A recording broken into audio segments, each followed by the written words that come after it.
Hello everyone, how's it going? In this video, I wanted to go ahead and show you how to make this exact scene right in front of you. We are going to be using Blender, and this is going to be targeted towards beginners as well as intermediate users. We are going to be focusing on setting up the lighting, materials, as well as creating a nice environment. All around, just trying to show you a bulletproof workflow that will allow you to create photorealistic renders in no time at all using very simple techniques. As always, all of the necessary assets are linked down below and follow along. As you can see, we are starting with a base mesh downloaded from the SketchUp 3D warehouse. Go ahead and download this as a collided file or as a SketchUp file, import it into Blender, select everything, merge it by pressing Ctrl J, go to edit mode, and search for turn trace to quads. After which, you want to press P and separate by materials. You want to apply the scale, and let's start by going ahead and add in our ground plane. What you want to do is press 7 to go to top view, add a plane, scale it up in edit mode around 200 times roughly, and subdivide it a fair bit of times. You want the geometry to be dense enough so you can manipulate it using sculpt mode and not have any issues later on.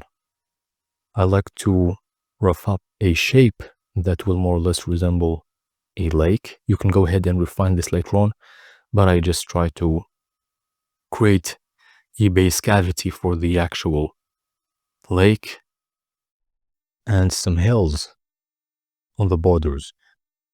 Add your camera, set the focal length to 28 or 32, whatever focal length you want to try. Experiment with that. And adding a camera this early will help you go ahead and focus on the areas where you are going to be seeing. That way you avoid wasting time on places where you are not going to see anyways. As you can see, I'm just going back and forth between the camera, adjusting the landscape using proportion editing, sculpting, and make sure to not have any rotation on the y-axis in order to avoid any form of unwanted distortions of verticals and horizontals, unless that's what you actually want. Keep the X to 90 and use the Shift Y in order to shift the camera upwards. Let's add a plane which is going to play the role of our actual waterline mesh. Later on, we are going to be extruding it in order to give it a bit of volume absorption. As you can see, I'm just going back and forth between proportional editing as well as sculpt tools.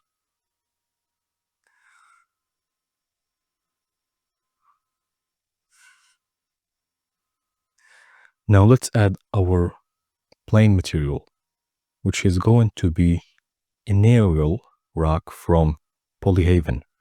Go ahead and download the blend file and import it into Blender.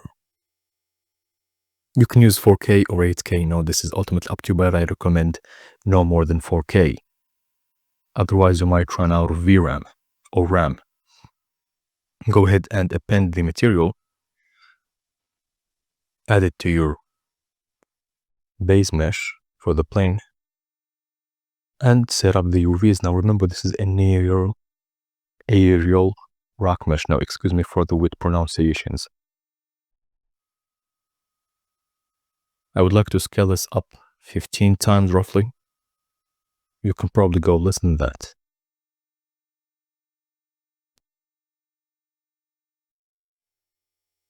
For our class, it's going to be an extremely simple principled BSDF. This time, no imperfections. I have tried it, and it doesn't look as promising, and it kind of takes away from the scene in general. Set the transmission to 1, set the roughness to 0. That's going to be it for this material. Now for the concrete, you can go ahead and use the same one, the same texture that came in with the actual file, but it's a bit lower resolution. So I am going to be using some textures that I have gotten from VizPeople. You can use textures from BlenderKit, from AmbientCG, from CG Bookcase, whatever resource or website that you find or have access to. As you could see, I'm just trying to go ahead and align the UVs until they kind of make sense with the actual scenes of our concrete flakes or concrete castings. Adding a bevel onto the geometry. This geometry is quite clean, so it kind of allows us to do so. And let's add some wooden planks, which I have also downloaded from Polyhaven. Go ahead and import it. It's already set up with the correct material using the PBR workflow. And as you can see, I'm just adding some extremely simple materials for the window frames.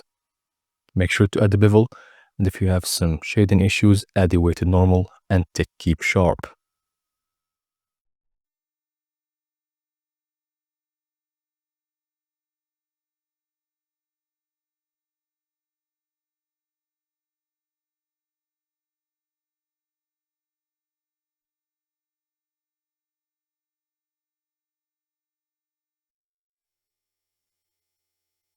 Well, as you could see, I am adding some subdivision surface since we are going to be using some displacement. Now the mesh is quite large, around 400 meters. So I'm going to select what's near the camera and subdivide it a couple of times in order to have more resolution to work with. Make sure to use in cycles. I'm using GPU compute since I have a nice GPU. If you don't have access to a GPU, you can use the CPU. Doesn't make that much of a difference. Set the scale to something more reasonable, so around 1.5. All of these settings are already set up with the Polyhaven materials. As you could see, I'm just giving it a bit more resolution. You can go as much as you want in this case, as long as you don't hurt your performance. Play with the mid-level. I found that 0.6 works okay in our case, but that's ultimately up to you.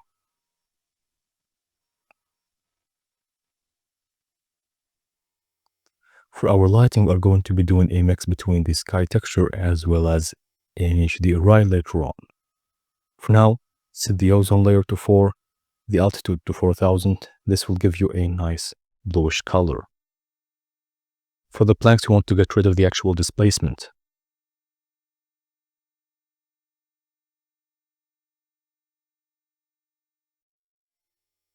Play with the angle of the lighting. Again, this is ultimately up to you. I just recommend that you have lighting onto one side of the actual house mesh, right? In order to have a nice contrast. Now, as you could see, for the water material, we're adding a glass shader with a difference that we are going to be adding some volume absorption. Give it a greenish bluish color, somewhere in between, and play with it until it looks like deep water. Not too deep, this is not an ocean, but deep enough. We are going to be adding some ripples later on. Now at this stage, you can add some shrubs, you can add some grass. I found that shrubs work better in this case. Maybe not flowers, but shrubs. I am using Botaniq assets as well as Bagapie assets. You can use whatever assets you have access to. I might make a video later on talking about all of the nice resources, since I do get this asked a fair bit of times. And now there aren't many large libraries, so that's going to be an easy one to talk about later on. Now let's add some trees. We want some pine trees. I am going to be scaling this up in edit mode to 0.1, and you will understand why in a second. I'm using the Geoscatter add-on and using a biome, which is called Dynamic Pine Biomes. I'm using the distant variation, setting up an actual viewport visibility in order to improve viewport performance. And we are going to be discussing some really nice options into the add-on. So what you want to do next is go to edit mode and scale it up by 10 times again, so it's the scale you intend it to be. And next you want to go ahead and go to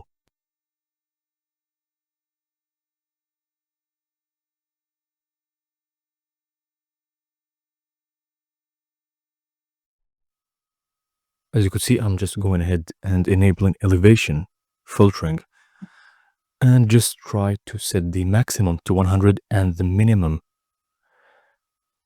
to a level until it doesn't touch your actual water, right? This is extremely simple to do, and it's mostly visuals. You will figure it out, trust me. You can use slope, you can use any other option, but it doesn't really matter as long as it looks good. Especially for this mesh, we don't have too much sloping. For other projects that I might have shared earlier on, we will need to use sloping, especially for mountain ranges. As you could see, we already have an extremely nice forest around our house or lake house.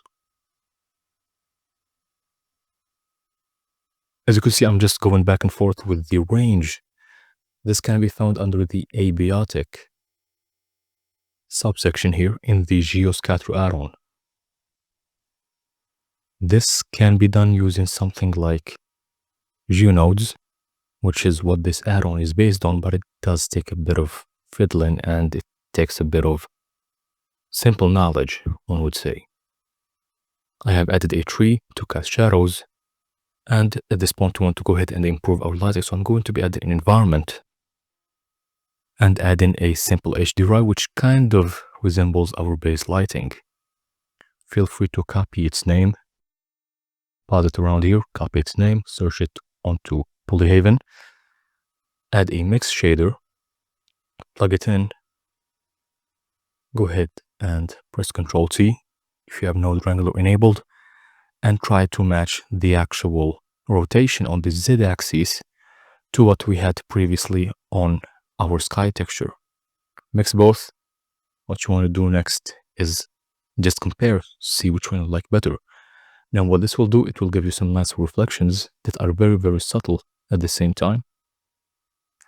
And it's going to improve the quality of the lighting, leaving you with nice ambient lighting at the same time with a very nice, controllable, let's say, sun.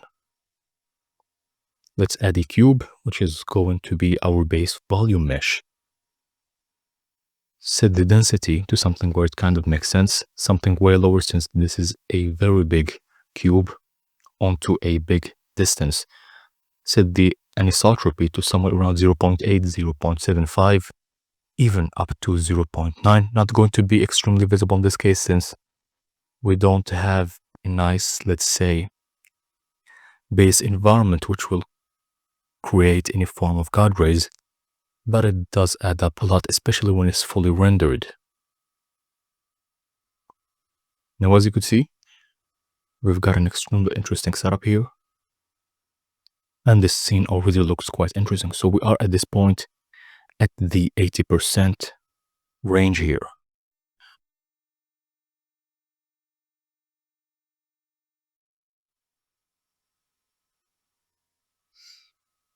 At this point, we are going to be adding a background. This time, we're not going to be using the light path node, but we are going to be using a plane by using the add-on, which is called Import Images as Planes, and using a simple background I downloaded off of Pixabay. You can use Unsplash, Pixabay, Pixels, any form of free, copyright-free website that will give you nice quality textures and images, stock images. Plug the same texture into the emission, give it a bit of emission. If that improves, you can set the metallic to 1, set the specular to 0, set the roughness to 1 as well. You can go ahead and play with the hue saturation. You can add a curve node, you can add a brightness and contrast node, which is what I've done in this case, and just try to position it until it makes sense. I recommend that you make use of the actual volume cube that we added previously in order to blend both of these very, very well. As you can see, I'm pushing this way further away,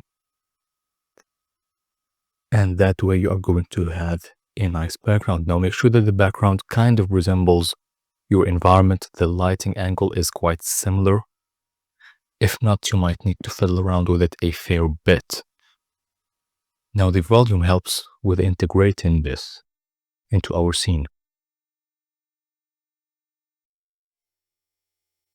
At this point, you want to go ahead and add some props. You can add a deck, You can add a boat, which is what I'm going to be doing, and importing it into Blender by using the same PBR materials that came in with the actual model that we downloaded from Sketchfab. Go ahead and position it. And already we've got an extremely nice scene. You can go ahead and improve this in many, many ways. Add in some grass, add in some typical reed grass or shrubs or reeds.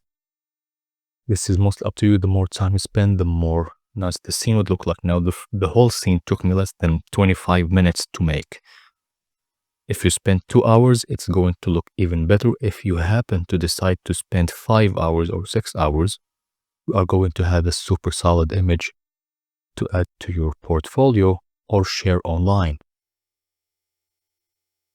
Now, this is going to be our base render here. And at this point, you can go ahead and render it out. Add some depth of field if you want. Now, make sure that you don't overdo it. Otherwise, your actual scene will look like a miniature. Extremely unrealistic. So you want to have some very shallow depth of field. This isn't microphotography. We are having a full range into our camera, a house, a background, and the foreground as well. At this point, go ahead and try to improve the scene. Maybe add some Megascans assets. Maybe add some photo scans you took yourself. Maybe add some BlenderKit assets. Maybe add some humans if you decide to go ahead and do so. Now you can go ahead and use an add-on like Photographer 5, which integrates the actual compositor, which comes in native with Blender, and turns it into a nice slide layer, let's say, base UI. You can do this without this add-on. You can do this in Photoshop. I highly recommend that you do this inside of Photoshop. Just add the bloom, glare, and streaks inside of Blender, and you will be set to go. As I mentioned earlier, we are going to be adding some ripples right at the end. I wasn't intending to do so, but this scene kind of needed it. Add a noise texture, set the scale to 500. This will vary depending on how big your plane is. Press Ctrl T, stretch it on the X-axis or Y-axis. Depends on where you want the wind to be. Make the bump way too shallow, way too weak, and you are going to have an extremely nice result, which will emulate very shallow and very weak wind. This is going to be the end of our video. If you found this useful, make sure to subscribe. If you have any questions, drop me a message on Discord or Instagram. Until next time, take care and enjoy yourself.